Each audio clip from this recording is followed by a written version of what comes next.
Olá, minha gente, boa noite. Hoje, 22 de março, por volta de umas 19 horas, que é a primeira gravação da tentativa da produção de conteúdo do meu canal no Facebook, no Instagram e no site do escritório. Nós vamos tentar aqui no escritório gerar conteúdo jurídico. É uma coisa muito louca, num certo pincelar.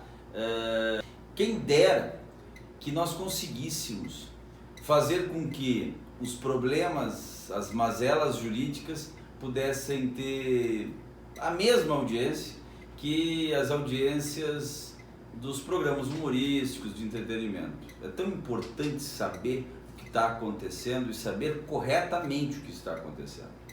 Então, nada melhor do que falar sobre o que aconteceu ontem na comarca de Planalto com o júri do menino Rafael, que durou exatamente 11 minutos. Para alguns, um espetáculo. Para outros, algo que poderia se transformar em uma revolta. Para uns terceiros, que são os advogados, o puro processo penal. Aqui não vai nenhum tipo de crítica ou algum ataque aos colegas advogados, dos quais tenho compreensão e, sobretudo, tenho admiração. No entanto, ao observar o que pude buscar de informação na mídia, vou tentar tecer alguns comentários a respeito do caso, rápidos, não me alongando, mas estabelecendo efetivamente o que acredito que possa ter acontecido e, sobretudo, o que possa vir a acontecer neste caso. Então, no momento em que a defesa evade do tribunal do júri já instalado, apregoadas as partes, no começo e não escolhido ainda, sorteado o corpo de sentença, a defesa demonstra um plano de resistência física, evadindo do local e prejudicando os trabalhos do júri. Isso é algo incomum? Não, isso é comum. É comum.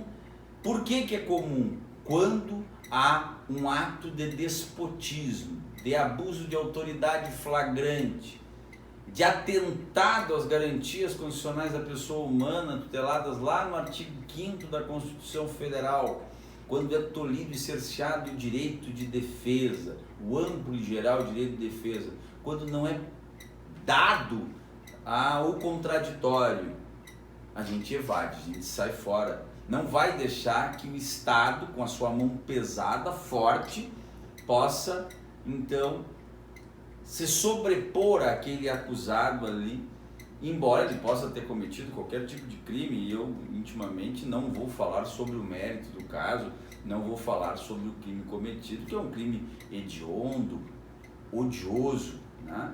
Se foi ela que cometeu, e daí é que não está meu juízo de valor, a morte de uma criança, algo que até me embrulha o estômago. Mas na saída do plenário, interrompendo o trabalho do júri, a defesa interrompe esta ação, que, segundo a própria, era uma ação de abuso. Muito bem. Qual é o ponto crucial do abuso?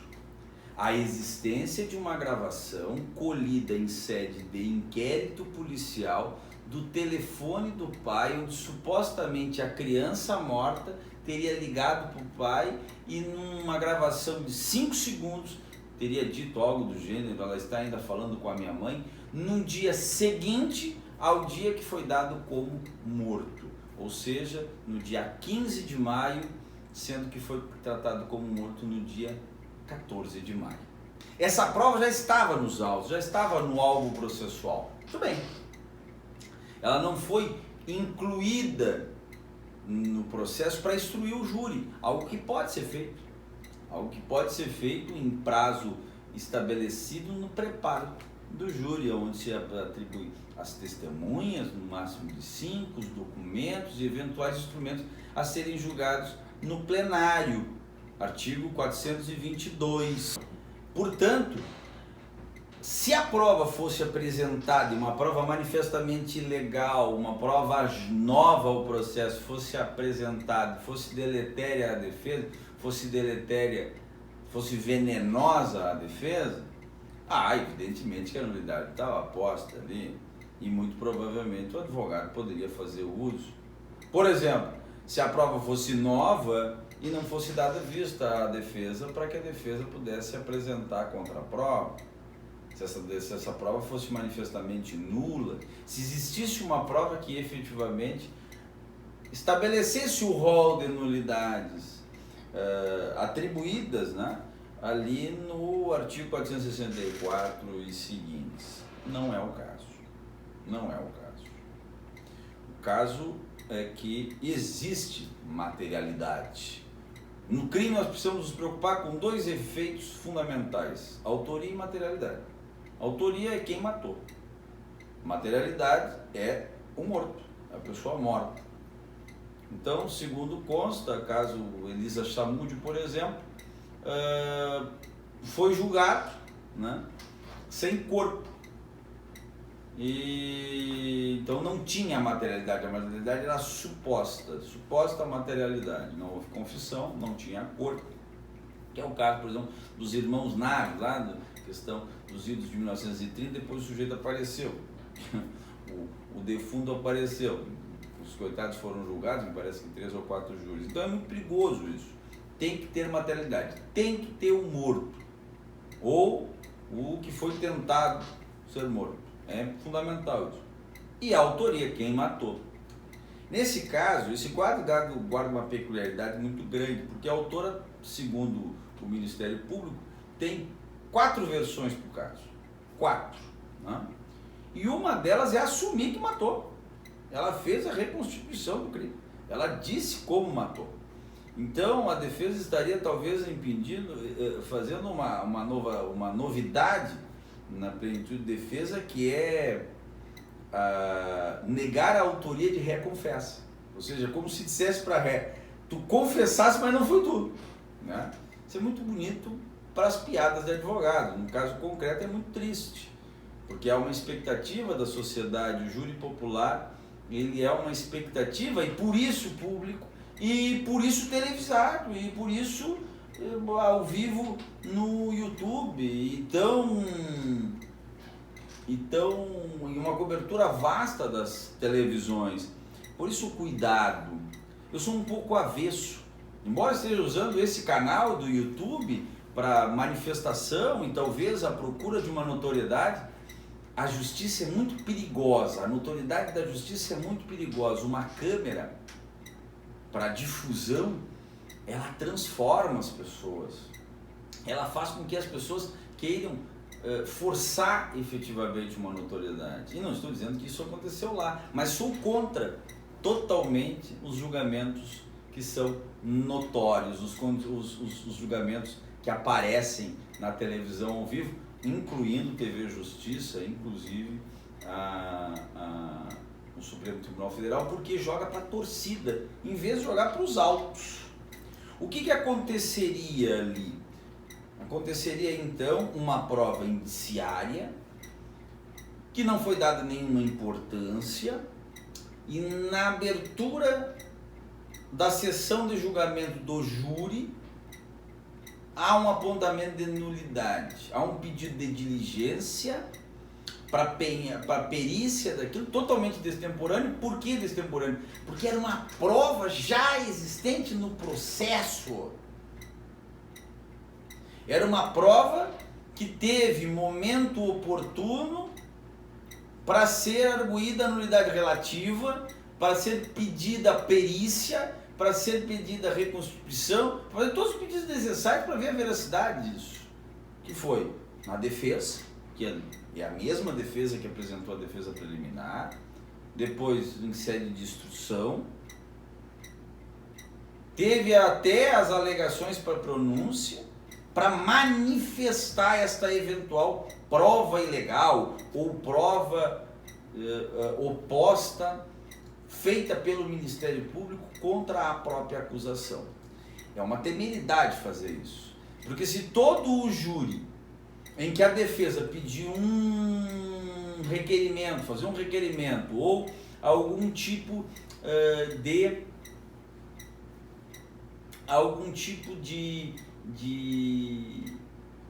diligência, ela evadir, não sai nenhum julgamento, absolutamente nenhum julgamento, porque é uma maneira de procrastinar. Embora a ré presa, isso é um prejuízo imenso para a ré, que vai ficar presa preventivamente. Ela está presa, ela continua em segregação, ela está efetivamente cumprindo pena sem um julgamento digno, sem previsibilidade, sem saber qual é a pena que tem que ser encarada, já tendo passado 2 anos. Então a arguição da nulidade, que pode ser relativa e absoluta, a relativa é em tempo oportuno, é aquela nulidade que pode ser sanada, aquela nulidade que pode efetivamente ser resolvida, pode ser consertada no processo. E a absoluta não, aquela é a que macula o processo, que em caso de sentença penal condenatória pode ser arguída inclusive em revisão criminal, com a sentença penal condenatória transitada em julgado, se caso apareça uma prova ou algo que o valha, que estabeleça que aquele processo não cumpriu as regras normais necessárias e levou à condenação alguém que ou é efetivamente inocente ou que não foi digno de um processo, de um devido processo legal, de um digno processo que cumprisse a lei. Ocorre que, diante do cenário construído no caso em exame, qual era o prejuízo da defesa com essa gravação? A criança morreu. A ré já confessou. Mas a criança estava viva no dia 15, não, a criança já tinha morrido. Não há qualquer tipo de outra prova, segundo também o Ministério Público, e deixo ressalvas porque não examinei o processo, por tudo que examinei da imprensa, que pudesse chegar perto a uma terceira pessoa. Perto a uma terceira pessoa, quiçá o pai, que estava distante muito tempo, e me solidarizo ao pai, por ser pai de 2 meninos, e muito triste a história. À época, o filho morto tem a mesma idade do meu filho mais velho. Nessa condução de evasão, de tentativa, de balbúrdia, faz com que o processo, o tribunal do júri perca uma coisa muito interessante, que é o tribunal popular, é a forma em que os pares, os seus iguais, possam julgar suas condutas nos crimes contra a vida. E isso está se perdendo ao meio, porque o que observo é uma tentativa teatralesca de transformar o tribunal não só num trampolim de notoriedade em nível nacional, mas sobretudo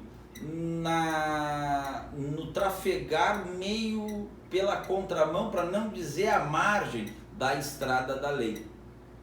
Por quê? Porque o abandono do plenário do júri, ele é previsto quando, segundo o artigo 265 do Código de Processo Penal, estabelece-se motivo imperioso. O que é motivo imperioso? É uma decisão arbitrária, é um impedimento arbitrário do juízo, é um indeferimento descabido, é o obstáculo da defesa, da defesa efetivamente exercer o seu munus, que é defender in totum o processo e aquele que lhe é constituinte.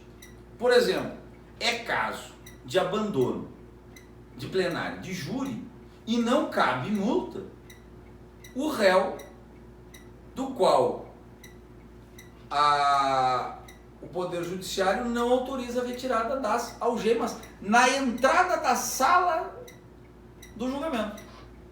O simples fato de que 7 pessoas do povo serão sorteadas, do mínimo 15 que estarão em plenário, para serem sorteadas para comporem o conselho de sentença. Se o réu entra algemado, já é praticamente uma manifestação tácita da sua culpabilidade. Induz a condenação. O réu tem que chegar sem algemas. se ele chegar algemado e for feito um pedido preambular desta situação, das algemas, e o advogado pedir a retirada das algemas, e as algemas não forem retiradas, a bancada de defesa pode se retirar. É imperioso, é atentatório, inclusive a dignidade do próprio réu, que é ser humano, embora tenha cometido crime. E não se sabe, pode ser até absolvido. Alguns são, alguns estão ali ilegitimamente. Nessa condução, a retirada com medida imperiosa pode, mas quando não tem motivo imperioso, pode ser aplicada multa de 10 a 100 salários mínimos. No caso de 10 salários mínimos, hoje R$ 12.120. E no caso de 100 salários mínimos, R$ 121.200. Os advogados que se retiraram ontem do plenário do júri, trazendo obstáculo ao julgamento, ao pleno, podem levar uma multa nesse montante, que varia de 10 a 100 salários mínimos. Por quê? Diante de uma situação injustificável. O julgamento era para ser ontem. A prova já estava nos autos. Não havia novidade no processo. Houve tempo oportuno para efetivamente apontar, discutir e discorrer sobre a prova. Não pode ser encarada como alegação ter descoberto a gravação 2 dias antes no exame preparatório para o júri, que todos nós advogados fizemos antes de entrar num salão do júri para prestar então a legítima defesa do acusado. Não vou aqui apontar quais são os erros, não vou levantar elucubrações como o Ministério Público dizendo que o advogado ficou com a prova guardada para largar no tribunal, para trazer obstáculos e frustrar o júri. Nada disso. Só vou dizer uma coisa. Na minha visão, como advogado, não há nulidade. Não havia nulidade a ser arguída e tampouco fato imperioso para a retirada do salão do júri. Infelizmente essas coisas acontecem. O júri está previsto somente para o ano que vem, 2023, a ré permanece presa e o crime não é julgado. Ninguém ganha, nem a parte, nem os advogados, nem a justiça, muito menos a sociedade. Um abraço a todos vocês e um bom resto de semana.